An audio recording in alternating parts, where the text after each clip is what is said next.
हम आगे बात कर लेते हैं खतौड़ी समाज के लोगों का। क्या नाम है? खतौड़ी समाज, जो अत्यंत पिछड़ा वर्ग में आते हैं। मैं केवल बिहार की बात बताता हूँ। बिहार के अत्यंत पिछड़ा वर्ग में खतौड़ी समाज के लोग आते हैं, जिनके बारे में मैं डिटेल से निकाला, कुछ नहीं निकला।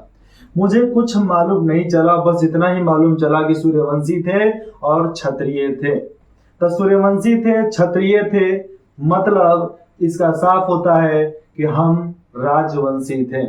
जब हम एक राजवंशी थे, हमारे पूर्वजों का एक राज्य साम्राज्य हुआ करता था, आज वो राज्य साम्राज्य किधर गया?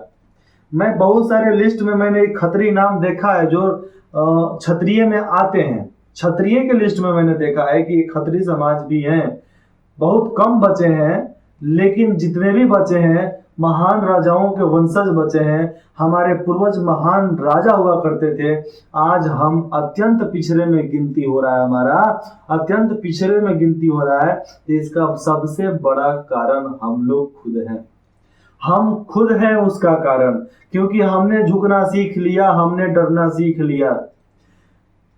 लाल बहादुर शास्त्री जी का एक बात है, ना तलवार के नोकों से, ना परमाणु बम के धमकियों से ये भारत हमारा डगमगाने वाला नहीं है, भारत हमारा डरने वाला नहीं है। तो हम क्यों डरे? जब हमारा प्रधान इतना, उस समय देश जब आजाद हुआ था, हुंकार मार कर बोलता था लाल किले से, तो आज का तो अपना प्रधान महान है भैया, वो तो घर में घुसकर मारेगा। तो हम क्यों डरे? हम क्यों डरे? अपने अधिकारों से पीछे हटे, हम अपने अधिकारों के लिए नहीं लड़े। हमें अपने अधिकारों के लिए बहुत संघर्ष करना पड़ेगा, क्योंकि भैया हम लोग अत्यंत पिछड़ा वर्ग है। मतलब समझ रहे हो ना कि हमारे रोजी रोटी के लिए भी सोचना पड़ता है। चार बार खाना खाओ, 3 बार खाना खाओ, उसके लिए भी सोचना पड़ता है। तब ना हम लोग अत्यंत पिछड़ा वर्ग में आते हैं। मानते हैं कि सब लोग मिडिल क्लास परिवार के इर्द गिर्द हैं। मिडिल क्लास का मतलब ही हो जाता है कि 2 लाख से लेकर 10 लाख के बीच में कमाइयो तो मिडिल क्लास होइयो। लेकिन आज भी सर्टिफिकेट में लोग भरता है तो 40,000, 50,000, 60,000 सालाना भरता है। लेकिन ये भी नहीं करना चाहिए। सरकार को आप करेक्ट इन्फॉर्मेशन दोगे ना, तब सरकार सोचेगी कि हाँ, इस फील्ड में ऐसे ऐसे लोग हैं, तो ऐसे ऐसे उद्योग भी चालू किया जा सकता है।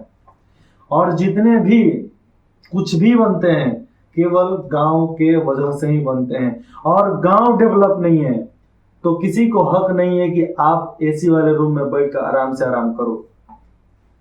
तो हमारे पूर्वजों ने हमें जो सूर्यवंशी होने का जो गौरव दिया है, हमारे पूर्वजों ने हमें क्षत्रिय होने का जो गौरव दिया है, हम उसको बरकरार रखने के लिए हम क्या कर सकते हैं, ये हमें सोचना पड़ेगा। ये हमें सोचना है कि आने वाले भविष्य में हम अपने पूर्वजों का सपना जो था उसको पूरा करने के लिए हम क्या क्या कर सकते हैं। इसी के अनुसार जय हिंद, जय बिहार।